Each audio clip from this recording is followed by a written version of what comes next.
el futuro de nuestros hijos, el nuestro, nos obliga a poner imaginación para entender en dónde estamos parados y sobre todo para proponernos el tipo de cosas que debemos hacer como ciudadanas y como ciudadanos y el tipo de exigencia que debemos formular a las autoridades y a las instancias que ejercen el poder político en nuestro país. No está fácil, pero los ciudadanos no podemos y no debemos ser solo espectadores.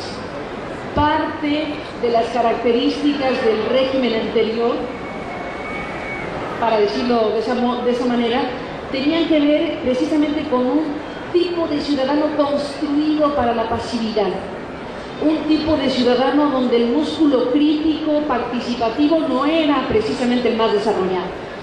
Si queremos rescatar lo que hemos hecho, así nos haya salido como lo tenemos hoy, en términos de democracia y de participación ciudadana, tenemos que hacernos cargo también como ciudadanos. No cabe más que digamos son los políticos los únicos responsables. Sí que tienen responsabilidad y muy grande, pero nosotros tenemos de una u otra manera que hacernos cargo de lo que a cada quien en su propia imaginación, sin recetas, porque aquí ¿quién va a decir a quién qué es lo que debe hacer?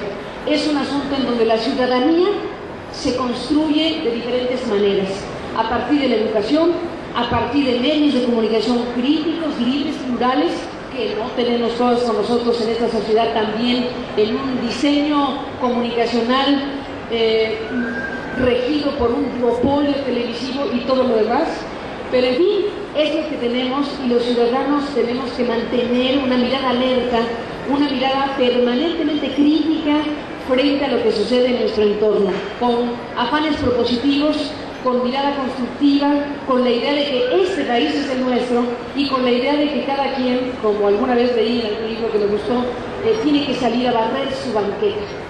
Cada quien tiene tramos de responsabilidad, cada quien tiene tramos de obligación, cada quien tiene tramos de conciencia y la ciudadanía se construye también desde esa mirada de cada uno de nosotros, de lo que cada uno de nosotros en nuestro propio circuito podemos y debemos hacer. Nuestra organización, nuestra participación, nuestro interés por los asuntos públicos, todo eso, esa es la materia prima principal de un país democrático. México no ha logrado, y ese es otro rasgo de nuestra parte fallida de la transición, no ha logrado construir eso que se llama ciudadanía, no ha logrado construir a plenitud eso que se llama ciudadanía y que está hecha de muchas cosas. Cuando empezó el sexenio de Fox, el INEGI, si no me equivoco, el INEGI hizo una consulta o dos consultas nacionales para hacer una especie de radiografía de la cultura cívica en México, para ver cómo estaba el terreno ese en donde los ciudadanos cuentan o no cuentan de cierta manera para los procesos políticos, sociales y transformadores de un país. Y entonces ahí se veía muy claramente las difíciles circunstancias en que la ciudadanía mexicana se ha construido. Si echamos una mirada a algún país, y nadie está pensando que hay que copiarle a los países para construir identidad, pero sí sirve la experiencia internacional para ir midiendo dónde estamos cada quien. Hay países, digamos, con democracias reconocidas o maduras, o como le queramos llamar, en donde sus ciudadanos participan en diferentes organizaciones de todo tipo. Los gringos, por ejemplo, participan en la Organización por la Defensa de la Mariposa, o por la participación en la organización de la quién sabe qué del no sé cuál. Bueno, hay ahí un circuito muy bien establecido en donde la ciudadanía tiene procesos organizativos para micos, tan diverso y plural como puede ser un país.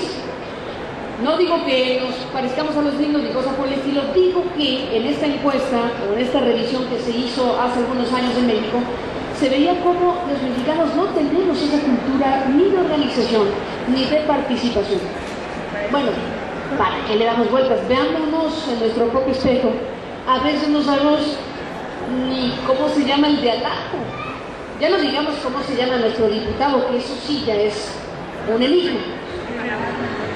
pero sí esta parte donde el músculo organizativo de la ciudadanía no es algo que hayamos logrado establecer apropiadamente en este proceso transicional. Y lo sabemos que nuestra presencia, nuestro tiempo, digamos, disponible, nuestro tiempo vital disponible lo ocupamos en muchas cosas, pero hay franjas muy pequeñas en donde nuestro tiempo, esfuerzo, estímulo están pensadas en ayudar a los otros, en organizarse para algo en específico, en reclamarle a alguna autoridad alguna cuestión.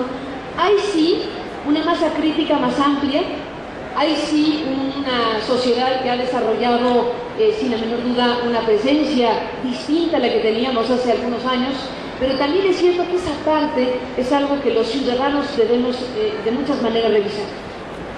Cierro esto diciendo que al final de cuentas estamos en nuestro país agregando a todo esto la crisis de inseguridad y violencia que mencioné, violencia a veces extrema con el propósito de provocar horror entre la población, que ha dejado ya un saldo, como decíamos, de miles de muertos. Esta panorámica a la que no nos podemos acostumbrar, y más nos vale que no nos acostumbremos, esta panorámica de ejecuciones, de decapitaciones, de violencia desmedida, forman parte de un paisaje nacional. Y a ese paisaje nacional no hay que acostumbrarnos. Lo peor que le puede pasar a una sociedad es que le pase de largo el conjunto de situaciones extremas que se están viviendo. Eso nos coloca en terrenos o de indiferencia o de cinismo. No podemos ni debemos permitirnos instalarnos en el cinismo o en la indiferencia frente a asuntos que son tan desgarradores y tan brutales para una sociedad. Y esto de que los 30.000 que se han muerto todos son delincuentes y que los que no son delincuentes pues son daños colaterales, me parece lamentable e inadmisible. Estos y otros hechos delictivos aunados a fenómenos de corrupción y abusos de poder que se cometen cada día y que quedan en la total impunidad muestran, como dije hace un momento, un sistema de justicia colapsado que alimenta la idea de una transición fallida. Las preguntas que acompañan este libro de conversaciones y fotografías pretenden resumir de alguna forma el conjunto de preocupaciones que se desprenden de esta compleja e inquietante realidad. Queda ahí la pregunta principal: ¿logró México transitar de un régimen autoritario a un sistema democrático? ¿Es posible todavía imaginar esa utopía?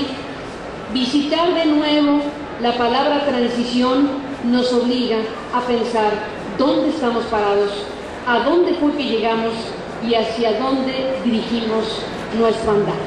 Muchas gracias por la invitación.